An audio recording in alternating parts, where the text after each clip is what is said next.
રાજ્ય સરકાર દ્વારા ખેડૂતો માટે રાહત પેકેજ મામલે પ્રદેશ કોંગ્રેસ પ્રમુખ અમિત ચાવડાએ નિવેદન આપતા કહ્યું કે દર વખતની જેમ આ વખતે પણ સરકારે લોલીપોપ પકડાવી છે। રાજ્યના મુખ્યમંત્રી અને મંત્રીઓ ખેડૂતોની મશ્કરી કરે છે। ખેતરોમાં જઈને ફોટો સેશન કરાવ્યું, પરંતુ પેકેજના નામે છેતરપિંડી કરી સરકારના આ રાહત પેકેજનો કોંગ્રેસ વિરોધ કરે છે।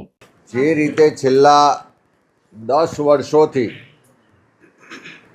એક પછી એક કુદરતી આફતોને કારણે, સરકારની ખોટી નીતિઓને કારણે, સરકારની ખેડૂત વિરોધી માનસિકતાના કારણે ગુજરાતનો ખેડૂત ખૂબ હેરાન પરેશાન છે અને આર્થિક રીતે પાયમાલ થયો છે। ક્યારેક વાવાઝોડું આવે, ક્યારેક અતિવૃષ્ટિ થાય, ક્યાંક પૂરની પરિસ્થિતિ આવે અને ક્યારેક કમોસમી વરસાદ થાય। હાલમાં જ આ થોડા વખત પહેલાં ગુજરાતમાં જે અત્યાર સુધીના ઇતિહાસનો સૌથી લાંબો સમય કમોસમી વરસાદ થયો અને એના કારણે ગુજરાતના તમામ વિસ્તારોમાં લગભગ મોટા ભાગના જે પાકો ખેતરમાં તૈયાર હતા એ નાશ પામ્યા અને ખેડૂતોને આર્થિક રીતે ખૂબ મોટું નુકસાન થયું।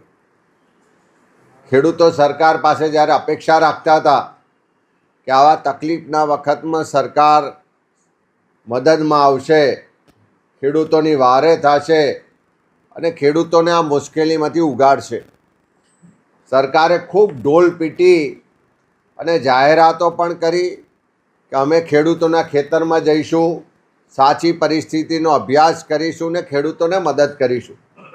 મુખ્યમંત્રી ખેતરમાં ગયા, ફોટા પડાવ્યા, મંત્રીઓ પણ ખેતરમાં ગયા, ફોટા પડાવ્યા। કેટલીક જગ્યાએ આપણે જોયું કે સરકારના મંત્રી હાથમાં ડાંગર પકડીને એમ કે વાસ આવે છે, ક્યાંક કોઈક મંત્રી ઘોડે સવારી કરવા જતા હોય એમ લાંબા હોલ શૂઝ પહેરીને જાય।